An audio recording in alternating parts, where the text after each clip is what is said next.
The first time I felt like an outsider in my own marriage, I was standing in my mother-in-law Donna's kitchen with a paper bag of chicken sandwiches cooling off in my hand, while Donna and her best friend Marlene looked at me like I had shown up at the wrong place at the wrong time. Claire had texted that she was at Donna's with the kids, so after work I drove over to pick them up. I was tired, still in my work boots, grease on one sleeve, already thinking about getting everybody fed and home. When I turned onto Donna's street, I saw Claire coming from the house directly across from hers. She saw my truck before I fully stopped and did this little thing with her face, like she was putting it back where it belonged. When I walked into Donna's kitchen, Claire wasn't there yet. Just Donna at the table with her reading glasses low on her nose and Marlene with a coffee mug in both hands, not drinking it. The TV was on in the other room, no kids in sight. The whole place had that quiet that tells you people were already talking before you got there. Donna said, "You could have texted that you were close." "I did," I said. Marlene smiled too quickly. She just stepped out for a minute. I had just seen where. But I stood there holding dinner like an idiot while Donna reached for plates and napkins as if I was the one making things awkward by being there. Claire came in through the side door maybe a minute later. The kids came in after her from outside. Claire said she'd helped Marlene with some boxes because Marlene's shoulder was acting up. Then she took the bag from me, kissed the side of my face without really touching me, and gave me that look people give when they need you to go along with something first and ask questions later. At the time, I did. That's what gets me now. Not that I missed one giant, obvious sign. It wasn't one sign. It was a bunch of small things that kept asking to be excused. Claire and I had been married 10 years. We had 2 kids. Owen was 8 and Lily was 6. I worked commercial, HVAC. Good money, long hours, sometimes travel. Claire worked part-time at a dental office, mostly mornings. We had a regular life. Soccer practice, school forms, target runs, arguments about money, nights where we watched half a show and fell asleep halfway through it. Nothing about my marriage felt fake to me. Worn down sometimes, sure. Tight in places, but still real. Donna had always been close with Claire. Too close, if you asked me, but never in a way that made me sound reasonable when I complained. She wasn't dramatic. She was calm, helpful. The kind of woman who could side with her daughter every single time and still make it sound like she was just being fair. If Claire snapped at me, Donna would say Claire had a lot on her plate. If I got irritated, Donna would say I was under pressure too. But maybe Claire needed a little softness right now. Somehow, every conversation ended with me feeling like the rough one in the room. Marlene had been Donna's best friend forever. She lived in the blue house across the street. The two of them were in and out of each other's places all the time. That whole stretch of road felt like one shared living room where the doors barely counted. Not long after that first kitchen scene, home started feeling off. Not in some big dramatic way, in a slower way than that. Claire started getting irritated by things that had never really bothered her before. The way I left my boots by the mudroom door. The way I asked the kids too many questions after school. The way I didn't rinse a coffee cup right away. Little stuff. Annoyed sighs. Then apologies later that didn't really connect to anything. Some nights she seemed checked out while sitting right next to me. Other nights she was almost too bright, like she was trying to prove she was in a good mood. Then there were the trips to Donna's. Claire had always seen her mother a lot, but suddenly it was constant. Donna needed help with paperwork. Donna needed a ride to pick something up. Marlene needed help moving a chair. Donna wanted Claire's opinion on a rug. There was always some small, harmless reason. If I ever said, "You were just there yesterday," Claire would answer like I had insulted her mother. She also started dressing a little differently for those visits. Not enough that you could put it on a list and win an argument with it. Just enough that you noticed if you lived with her. Better jeans. Lip gloss on a weekday. Earrings she usually wore if we were actually going somewhere. Her phone started spending more time face down. If I walked by while she was texting, she didn't lunge to hide it. She'd just lock the screen and act mildly offended by my presence, which worked on me because it made me feel petty for even clocking it. The kids were the first real problem. Kids don't lie well, but that's not even the hard part. The hard part is they don't understand what they're carrying when they say something.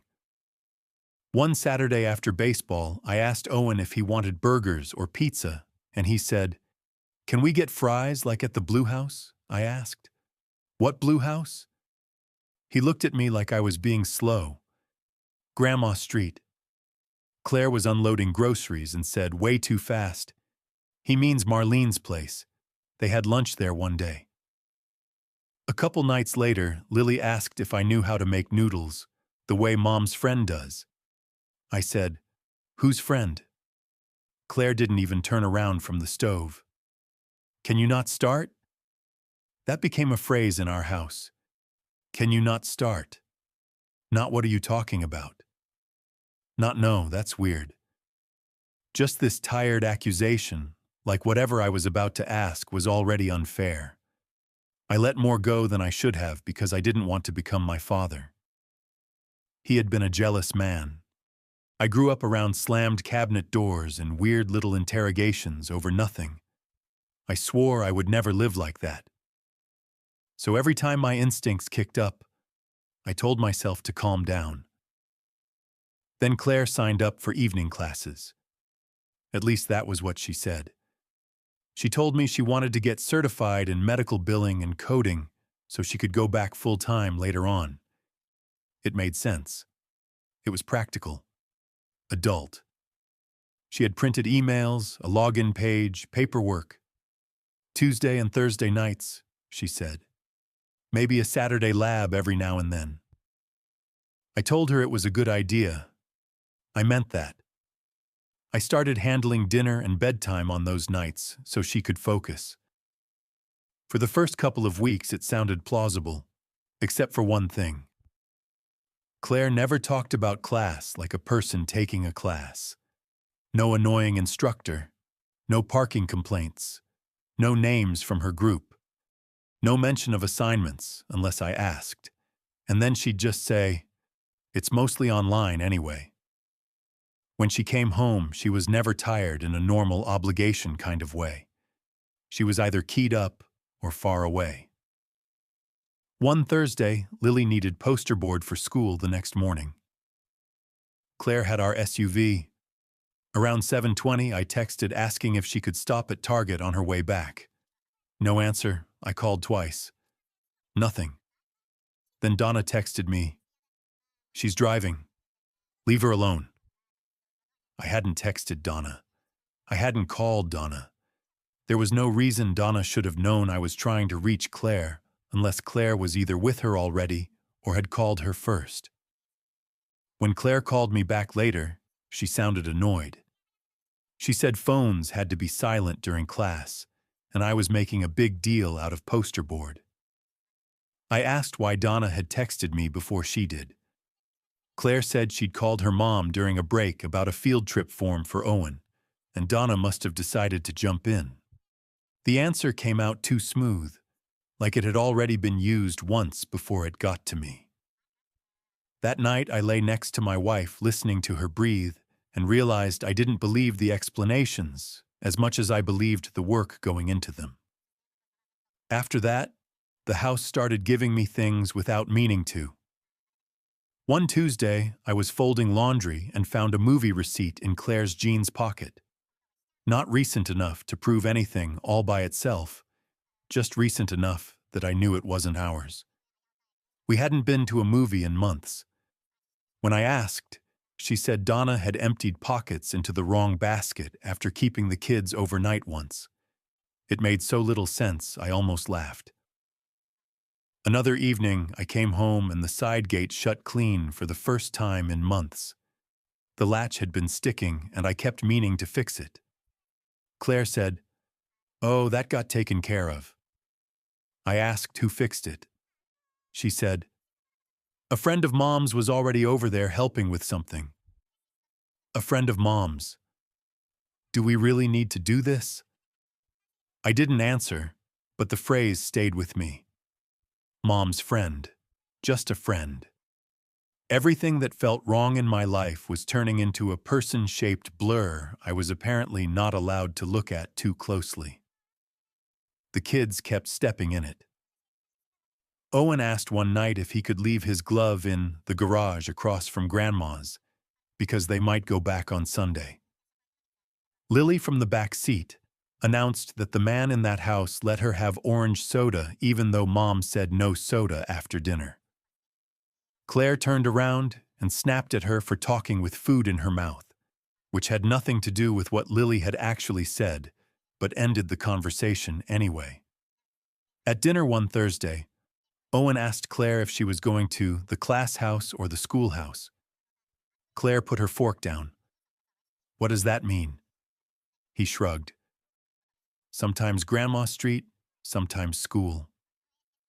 I said, "You've been telling them you're in class while you're at your mother's?" Claire looked at me like she hated me for making her answer in front of the kids. "Because that's where they stay when I'm in class."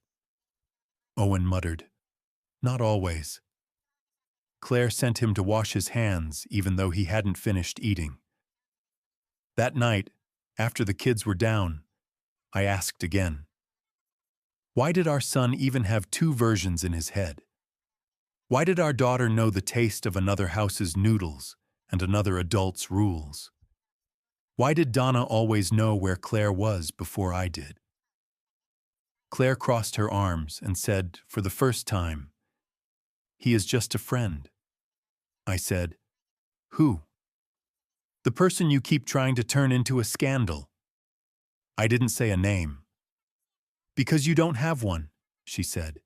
"You have a suspicion and a bad attitude." That was Claire at her sharpest. She didn't yell much. She made you feel stupid for standing where you were standing. A few days later, I drove by the community college on one of her class nights. I wasn't proud of myself. I felt sick the whole way there. Her car wasn't in the lot. I circled anyway because part of me still wanted to be wrong so badly I was willing to waste gas proving it. When she got home, I asked what room her class met in. She stared at me for a second and said, "I'm not doing this." I said, "Because you can't." That turned into our worst fight yet. Not screaming exactly. That low, ugly marriage voice where both people know exactly where the soft spots are. Claire said I had become impossible to live with. I said maybe living with a liar had changed me. She said I wanted control over every place she went. I said I wanted one place where I didn't feel crazy all the time. She said, "There is nothing between us that you didn't help break." Between us. Not in our marriage, not in our home. Between us. Then she said it again. "He is just a friend." After that, the whole house changed temperature. The kids started watching us the way children in unhappy homes learn to do without anybody teaching them. Owen got quieter. Lily started climbing into my lap again like she had when she was little. Claire moved through the kitchen like she worked there but didn't really live there anymore. There were a couple moments I still see too clearly. One was a Saturday morning when Lily couldn't find Bunny, the stuffed rabbit she'd slept with since she was 3. We tore up the house looking for it. Claire finally said maybe Bunny was at Donna's because the kids had been there the night before. Later that afternoon, she came back with Bunny and a bag of cookies from the bakery near Donna's street. Lily hugged the rabbit and said, He put Bunny on the dryer so she wouldn't get dirty. I asked, "Who did?" Claire said, "Marlene was doing laundry." Lily frowned and said, "No, not her." Claire looked at me, then at Lily, and said, "Enough." That was always when my stomach dropped. Not when I heard something odd. When Claire moved to shut it down. The scene that really cracked things open happened about 3 weeks before she left.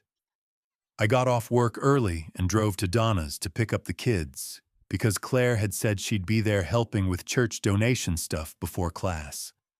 As I turned onto the street, I saw Claire coming down the steps of the blue house across from Donna's. She wasn't carrying boxes. She wasn't with the kids. She was laughing at something somebody inside had just said. Then she saw me. She crossed the street right away. I parked and got out.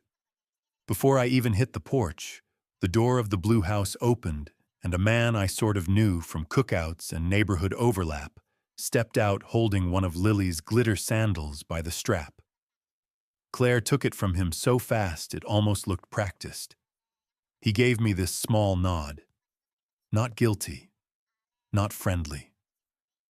Just the kind of nod a man gives when the timing on something went bad. I asked Claire why she was coming out of that house when she had told me she was at Donna's.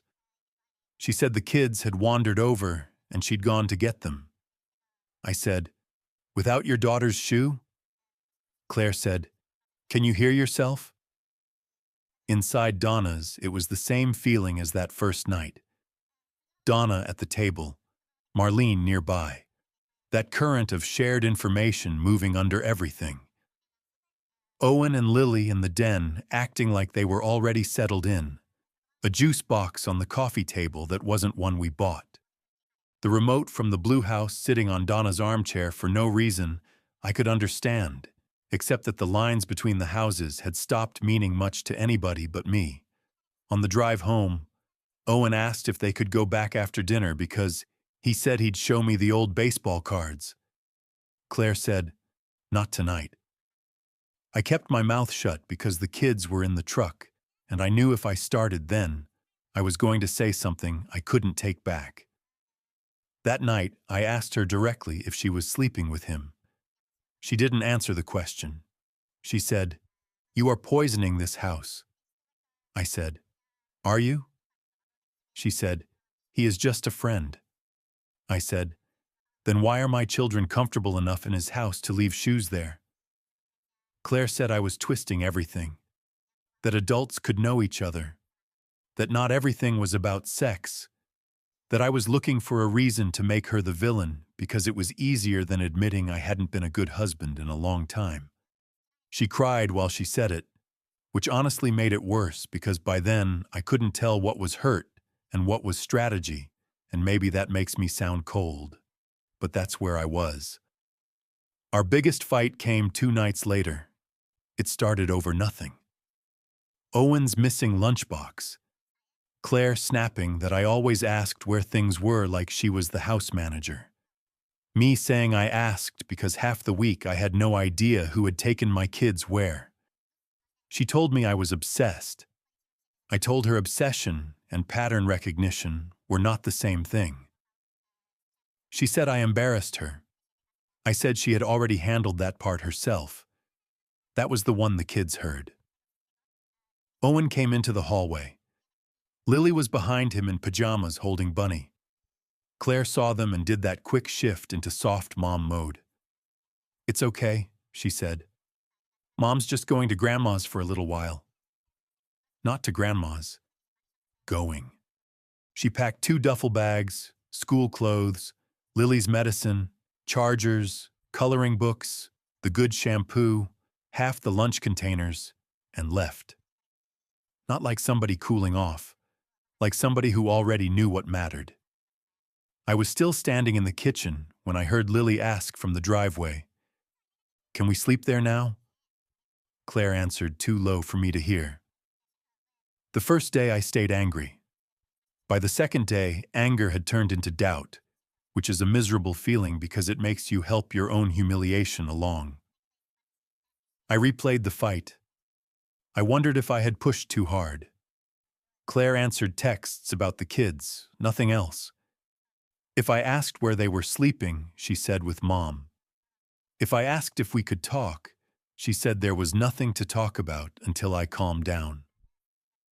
Then Owen told me on FaceTime that Lily had left Bunny on the other couch, and Claire cut the call off. I almost drove over that night. I waited until the next afternoon, because some stupid part of me still thought, if I showed up calmer, if I acted like a husband trying to fix things instead of a man trying to catch somebody, maybe I could still stop whatever this was. I bought the kids candy at a gas station and got Claire the lime sparkling water she liked. That still embarrasses me. I brought peace offerings to that street. When I pulled up, Claire's SUV wasn't in Donna's driveway. It was parked in front of the blue house. Not like she had run over there for a minute. Parked square, settled. Owen's booster visible through the glass. Lily's little pink backpack on the porch rail. One of Claire's herb pots from our kitchen window sitting by the steps, like it had already been there a while. I stayed in my truck longer than I should have, because it is one thing to think your marriage is being worked on from the outside, and another thing entirely to see one of your own plants sitting on somebody else's porch. Then the front door opened. A man stepped out barefoot in jeans and a gray t-shirt, like it was his house and his regular afternoon. He looked back over his shoulder before he saw me, like he was checking on whoever was inside. Then Lily ran into the doorway in her socks, and he bent automatically to catch the door before it hit her. That was the first moment I knew I wasn't there to save anything. Whatever this was, I was already behind it. I went to Donna's house first, because if I had gone straight to that porch, I honestly don't know what would have come out of me. Donna was in the kitchen again. Same table, same glasses. Marlene was there too. Neither of them looked surprised enough to see me. I said, "Why is my family across the street?" Donna stood up slowly and said, "You need to go home." I said, "Claire told me she was staying with you." "She was," Donna said. "Now leave." I asked, "How long has this been going on?" Marlene said, "Josh, not like this." I said, "Then how?" Donna took a breath and said, "She's been unhappy a long time." I said, "That's not what I asked." "She couldn't keep living like this," Donna said.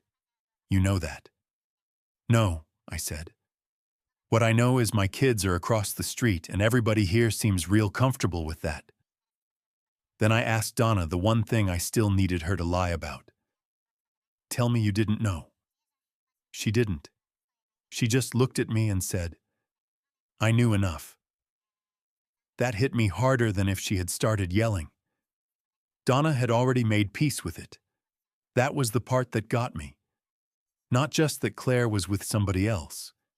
That the adults around my kids had already rearranged the furniture in their heads and were waiting for me to catch up. Then Owen appeared in the hallway with his Chromebook under one arm and stopped when he saw me. His face lit up for half a second and then changed when he felt the room. He looked toward the side door and said, "Mom?" Claire came in from outside, from across the street. She saw me, saw Donna, saw Marlene, saw Owen in the hall, and whatever she thought this was going to be, it wasn't this. But she still didn't look ashamed. Tired, yes. Defensive, definitely. Ashamed, no. I said, "You moved in there?" She said, "The kids are with me." That's not what I asked. Donna told Owen to go sit with Lily in the den. He did it right away. That bothered me more than I can explain. My son had already learned how to remove himself from adult mess on command. Claire said, "I'm not doing this in front of the kids." I said, "You already did." Then she said the first truly honest thing I had heard in months. "He is not the reason I left." Not there is no he. Not you're imagining this. Not nothing happened. He is not the reason I left. I remember looking at her and thinking that was it. Months of being told, friend, friend, friend, and finally she said the part she couldn't hide anymore.